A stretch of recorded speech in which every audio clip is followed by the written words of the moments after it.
Chat me up about what's going on in real life. You're having fun. We've talked a little bit about some pot roast stories and whatnot, but I think you've told me a story once upon a time that Scott Armstrong started tagging along with you guys too, right? He's your opponent on TV, but in real life, you guys become pretty close.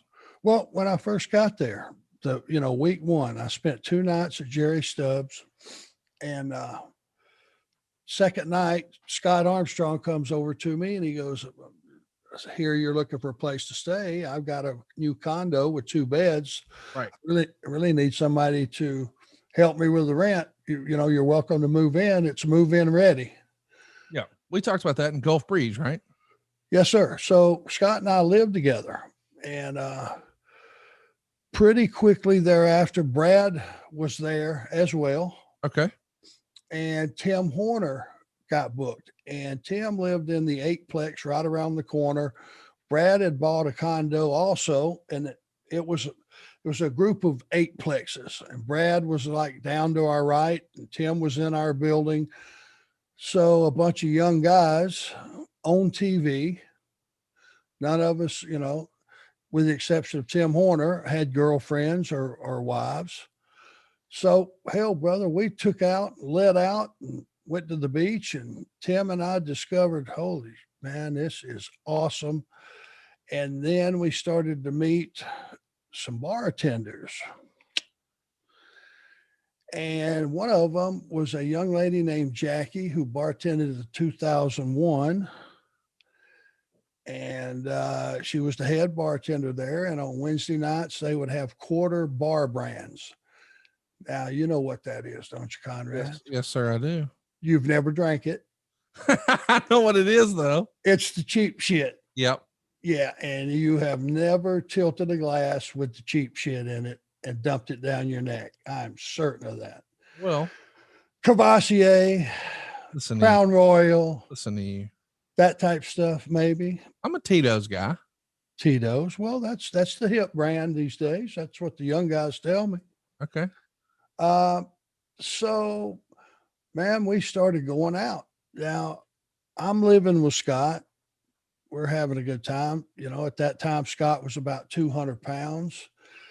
And we are going out. And 2001 on Wednesday night, what was supposed to be for a quarter bar brands and some type of mixer suddenly became, because we all knew the bartender, Jackie, and she was pouring us Crown and Sevens Oh, for one quarter.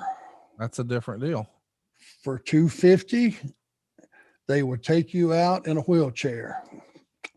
And that was part of her deal. Gentlemen, prepare to be wheelchair bound here in a couple of hours. Oh, And Scott, man, he was a guy I didn't know who was a naturally small guy, but had jacked himself up and worked out and had been eating really, really good and living the way you should live prior to me moving in. And he had gotten up to about 200 pounds. Well, man, he started dropping weight. And in just a few months, I mean, it could have been a couple of months, man, he dropped about 30 pounds. So there was a rap on the door one day, and Bullet Bob darkened our doorway. And I was in the bedroom and giving him some privacy, and he pretty much told Scott, pack your shit and get home. All that weight that we worked so hard to put on you, you have partied off of you. Look at yourself, Scott. Jesus Christ. Scott didn't argue with Bullet. right. He ended up moving home.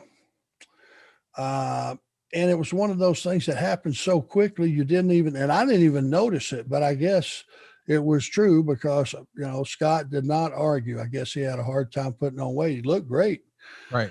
But 170 is a big difference in 200 pounds. Yes, it is. And so Scott moved back home, and now the scramble was on for another roommate. Because I had budgeted now my party money. I mean, I didn't have any girlfriend, wife, no kids, not a lot of bills either. So if I can get someone to come in and split this with me, man, the party will continue. And who do you find? Well, would you like to take a couple of guesses or? Yeah, sure. Let me look and see what we got. Pork chop cash Was not the first option, but would have been considered. I don't think pork chop would have went for it. Johnny Rich Lived up in Montgomery, so he didn't live in Pensacola. He was in and out. Tonga Kid. Too young. 18 years old, still living at home. Can't go drinking. No drinking for him yet. It's not Ole. It's not Ronnie Garvin. I don't know. I'm going to throw a name at you. Okay. Boris Zukhov. Okay. Now, wait a minute. You teased this before, but I thought you were kind of ribbing. You lived with Boris Zukhov? Boris. Now, I had just met Boris for the first time, and he had just left not too long ago. He had the Don Kernoodle partnership with and he was like a private to Sergeant Slaughter. Do you remember that from the Mid-Atlantic days? Yep.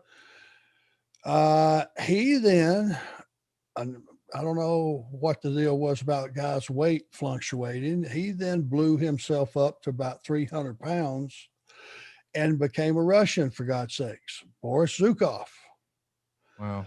So he came in. No one knew he was Private Jim Nelson. Right.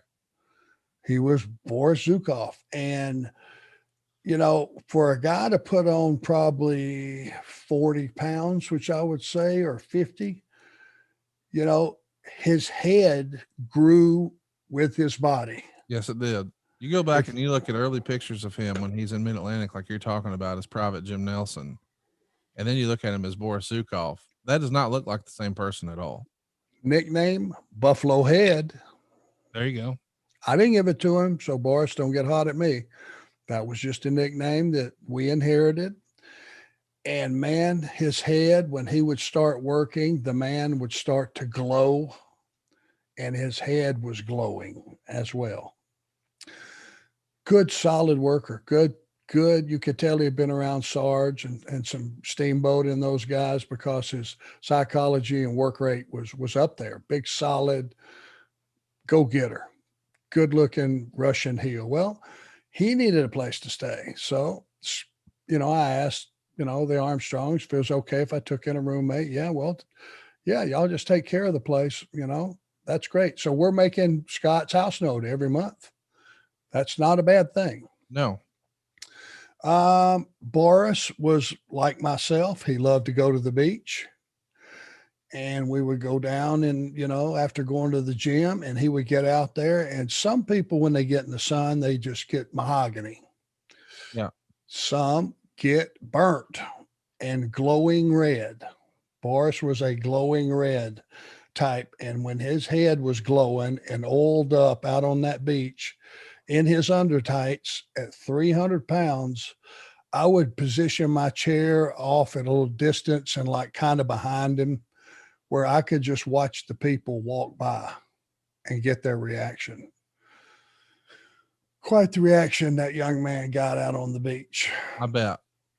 And he would, we would have a few beverages and frosty beverages there during the day. We would go back home about the same time in the afternoons, and he would always stop by General Dolphin's Fried Chicken. Get him a 21-piece dinner. Wait. Did you say 21 pieces? General Dolphins. And he would always say it in the voice of the Sheik. Hey, man, you're going to stop and get something to eat on the way home, Boris? Or General Dolphins Fried Chicken, 21-piece. And brother, I would come home. I would usually leave the beach at the last possible moment. I would come home. I would hear him snoring. I would crack the door open. The man would be supine to the ceiling with chicken crisps and chicken crunches all in his goatee. On his back, completely flat, snoring. I don't know what to say. I didn't know what to say either, so I didn't say anything. Right. I just creaked the door back shut, went in my room, laid a pillow down over my head, and lost it. Because to say that the man was not nude would be lying. Oh, To say that the chicken crunchies were not the size of a quarter would be lying. oh, Yeah, it was something to behold. So he and I were not partners, but roommates for a while, and then Boris finished up, and he took off to somewhere else, and the search for another roommate